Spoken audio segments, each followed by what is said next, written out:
Tulum with kids? Seriously? I'm so excited. For today's video, we're going to be bringing in a guest, Tosh, at It's Tash Haynes. When she told me she brought her kids successfully to Tulum, all three of her little girls aged 1, 3, and 9, and was able to inspire another family with their 5 kids to repeat her itinerary, I was like, I need to help my audience understand other perspectives. If you're new here, I'm Christine Lozada with Where in the World is CL. I make travel videos every week to help you get up, get out, and go travel. I am dropping a lot of Tulum videos, and it is so important to me to bring in as many opinions as possible so that you can be a smart traveler, do your research, and figure out if this is the right trip for you or how to make it the right trip for you. Well, I need not say more. Let's bring in Tosh.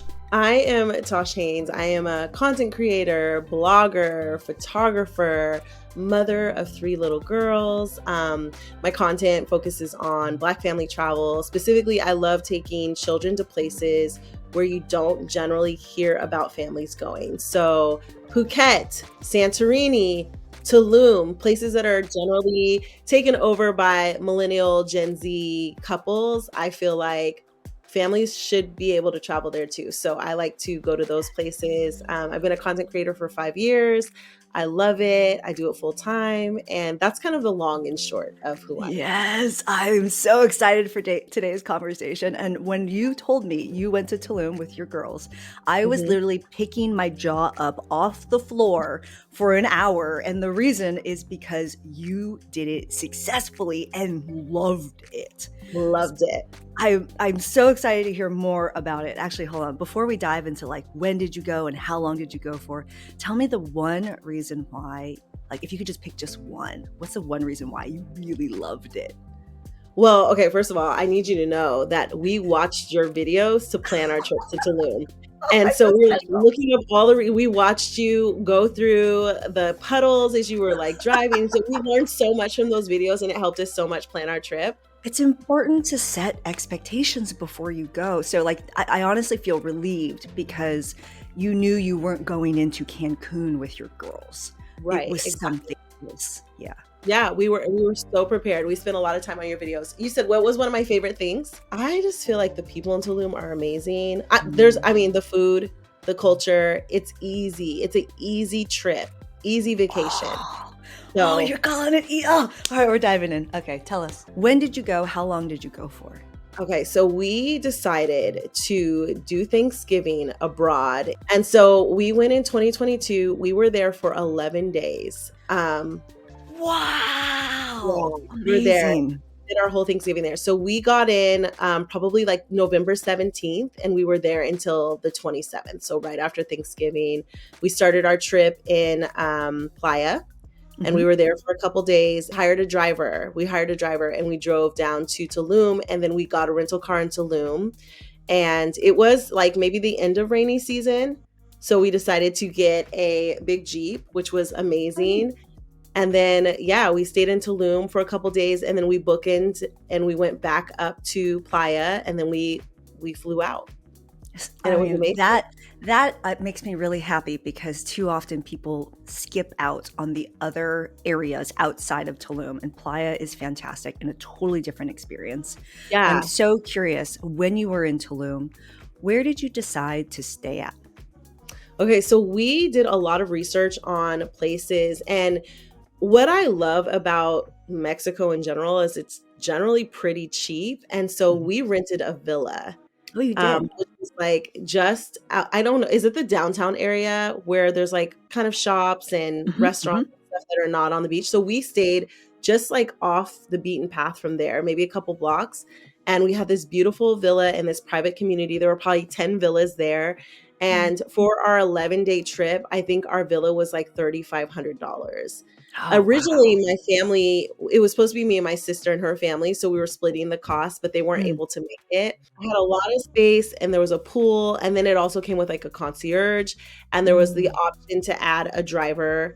There was an option to add a chef. So it was just like everything you needed was there. And plus we had a washer and dryer. And my littlest baby had just turned 1 at the time. Wow. And so it was really helpful to have like the washer and the dryer and to have like a place off the beaten path that we could kind of get away from things. So it was perfect. We had our pool, we had our hot tub. Yeah, we had everything we needed right at our house. Tell me how old your other girls were at the time. So you had one that was 1, and how about the I other? had one that was 1. I had one that was 3, and then Super small. yeah, and then one that was 9. My oldest daughter ended up getting a virus on our flight to Mexico. And she was sick. And I share this because it's so important for people to know, like, things go wrong, right? And it's inconvenient.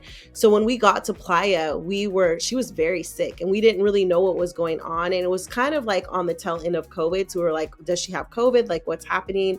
She ended up not having COVID. She did have some kind of virus. We were able to call a doctor to our hotel Oh, to wow.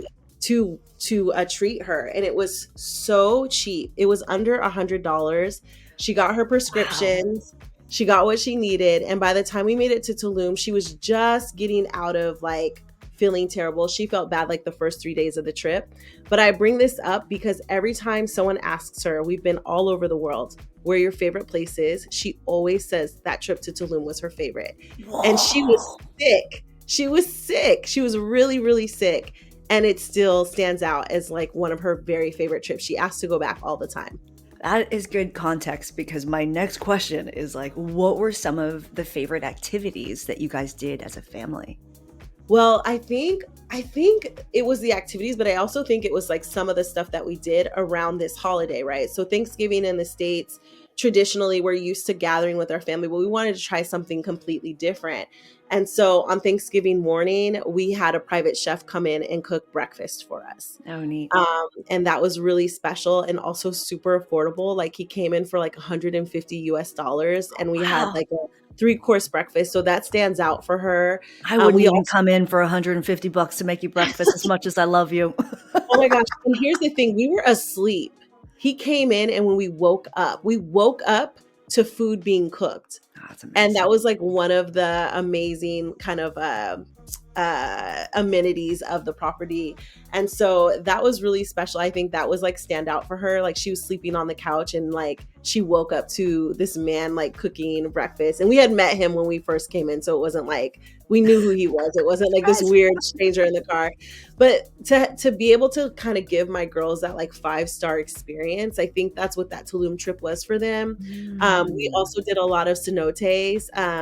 They got to see the cenotes and like experience them. There are some that are family friendly. There are some that are not. But I think just like seeing that experience, we spent some time in the lagoon. Ian Khan. That was a highlight, and we had such a good time.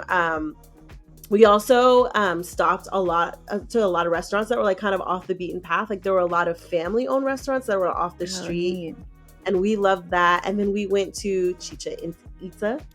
Yeah, you went to the ruins, the Chichen Itza ruins. Yes. The ruins, and that was so fun. And we actually stopped, the place where you buy the tickets. There's like a little kind of tourist activity there. And so we stopped, and we got to hear like the history of Chichen Itza, and we did this beautiful like ceremony before you go into the park. And we just had such a great time. The girls just loved it. And then obviously the beach, the water was warm. We did a couple beach clubs that were really special. And we spent so all day curious. How did you feel? Well, some that are family friendly. Like, every time I went to Dilek, plenty of families, but there are other ones like Bagatelle, for example, where it's like, you don't really see a lot of kids there. So we did too. On Thanksgiving, we went to Ziggy's, I believe, and we loved it. The girls had a great time, especially like we always worry about what it's going to be like as Black travelers for us, but we were served so well. Like, the people loved the kids. The kids had the freedom to kind of roam around. I didn't feel like they were at a place where I had to keep my eyes on them and be like, be careful, blah, blah, blah. Like, don't do that. I felt like it was super family friendly. That was Thanksgiving. Then we closed out our trip at La Zebra. Oh, yeah. Oh, you did it right. Yeah. All Yeah, right. it was so fun. And we had breakfast there and spent like our last morning there, and also again had a really beautiful experience. We left our oldest daughter. She was old enough to babysit. with a phone. And we went to the ruins. Ike and I did, just to kind of like see some of that. So we checked out the Tulum Ruins, but like all in all, the trip was beautiful. We did a lot of like just driving around and seeing things, like taking the roof off the car and just experiencing the culture. We went to like ice cream shops every day. We found our favorite like roasted chicken place that we would have dinner and bring it home. So we just kind of did a lot of like local, we made ourselves into locals. And when we were there, we also did like a street market. It was like a Friday night and there was like lots of activities. So we packed the girls in the car and we just hung out with the locals. It was so much fun. Hey, I just want to interrupt really quick to say, wow, right? She's so intentional, well-researched, and thoughtful about the trip that she created for her girls in Tulum. She was still able to do some of the Tulum Beach Club's family-style ones. Like when she told me Ziggy's, when she told me where she was going, I was like, oh yeah, La Zebra, like that makes sense. These are places that are more kid-friendly versus bringing them to Vagalum or Bagatelle or more of like the pop-in bottles style beach clubs on Tulum Beach. And so she was really smart around the way she set it up and was really intentional about the trip for her kids. Her blog post is going to be linked in the show notes below so that you can copy her itinerary, because I mean, if you're trying to bring your family, why not? Success leaves clues. Do it the way Tosh did it. But if you're getting some value, cheers that like button. And if you have a helpful tip, we're all a community. These opinions are important. Add it in the show notes below. The way I rock Tulum, nah, I ain't bringing a kid. The way Tosh is doing it, it makes a ton of sense. Let's get back to it. I love the way that you did Tulum. I already know what one of the questions is going to be, which is you've talked a lot about driving around Tulum. How was that experience for you? I feel like it was a lot easier and safer than being in the States because, one, the speed limits are a lot lower than here. I feel like people aren't in a hurry in Mexico.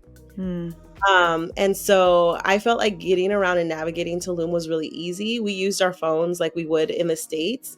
And then because people drive a lot slower, things just feel a lot safer. People are not crazy zooming past. And so while we didn't have like our car seats with us, what we did is I sat in the back seat with the girls and kind of like we did like in the 80s, like back in the day. I was going to say, it's funny how like in this day and age, people would be like, oh my gosh. And I'm like, well, when I was a kid, my parents didn't wear seatbelts and I just sat on their lap. No, for real, right? It was so different. And so I know there are going to be people that are going to watch this video and they're going to have all kinds of things to say. And I get it, but it's also like when in Rome, right? And so you're watching, like as you're seeing people in Mexico, in Tulum with their children doing life on motorcycles, on bikes, in the backs of trucks, but they don't do life the way that we do in America. They're not in a rush. They're not hurrying. They're not zooming down the street. It's a very laid back Caribbean culture, even though it's Mexico. And so it's just a different kind of pace of life. And so things just felt a lot safer. And when we didn't need a car, we would walk. But, when we were doing like excursions and stuff in Tulum, there's only like kind of one road to get places. So you're either going northbound or southbound or west or east. And you're not moving that fast. And so it felt really safe. And that was a worry of mine too, because you hear about the cartels and you hear about all of the things that are going on. And I think this applies anywhere. If you're looking for trouble, you're going to find it. Yeah. If you're looking to be in something, you're going to find it. But if you're just moving through life, like generally you're safe to move through life. And I felt very safe in Mexico. Yeah. I think I felt safer there than I do in my own country, to be perfectly honest. I also feel like what's so unique about your story is how much you sought out those local experiences or lived like a local or acted like a local, which is not what happens very often that I found in Tulum. It's a lot of tourists coming to visit a place versus trying to incorporate themselves into a place and their lifestyle and finding the unique, literal hidden gems. So I love to hear that. I'm curious, for someone who's listening to this and they're like, I want to bring my own family there, what's like one or two tips that you would have for them? I think definitely research. Like you need to kind of figure out, first of all, like where do you want to stay? Do you want to stay in the tourist area? You're going to pay way more. You're also not going to be you're not going to be investing in the local economy. For me, like when I travel, I want to support the artisans that live there. I want to support the small business owners that live there. And when you're on Hotel Row, right, you're only supporting like big core. Yeah. And so you're seeing the beautiful Tulum that they want you to see, but you're not actually supporting the people. And I think the misconception of these places is that, you know, this is not for families because you're at a place where it does its best to hide the local culture and the local people from what's happening there.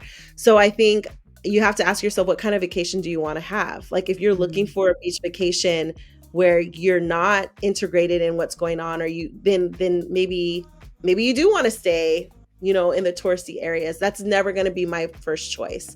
I'm going to always want to be able to be in the middle of things, but also know that I'm supporting the actual people that do the work there. So my first question or my first tip would be to think about like what kind of vacation you want to have. Do you want it to be an adventure trip? Do you want it to be rest and relaxation? Do you want it to be historical? Do you want it to be educational? Do you want to be able to give back? And then that will kind of determine where you stay and where you invest your money. And so for us, we wanted it to be obviously rest and relaxation, but we also wanted our kids to have exposure to the culture. And so that meant that we needed to be where the culture was, which was in the city. And then I guess the second thing would be, I think we are always trying to jam pack our vacations full of activities because we want to see as much as possible. We've invested in, for many of us, we get one vacation a year. And so we want it to be full of memories. But I feel like having one big thing a day with children especially, and then doing every other day. So a day where there's an experience and then a rest day where you just allow the day to do what it needs to do. That has been really helpful for our family, especially over like a long haul vacation like that where there's 11 days. Like putting something every single day would have been, I think, a little exhausting for our kids. But like having these like 5 things we know we want to do and spreading them out throughout the vacation, and then having some down days allowed for my daughter to be sick, but to still feel like this was the best vacation she ever had. Or it just leaves room for things to go wrong, or for people to be tired or whatever, and for us to not miss out on something because we've given ourselves room for that. So I love how intentional and thoughtful you were about creating this trip. And I'm like, sign me up to be a part of the family. I want to go on your future family trips. Yes. This is all in the show notes and description for you, but tell us, where can people find you at? You can find me anywhere online at It's Tash Haynes. If you found value in today's video, don't forget to cheers that like button. Consider subscribing. Check the show notes. Connect with Tash. Find her blog post. There are so many Tulum YouTube videos. Don't miss them in the description below. See you in the next adventure. Ciao.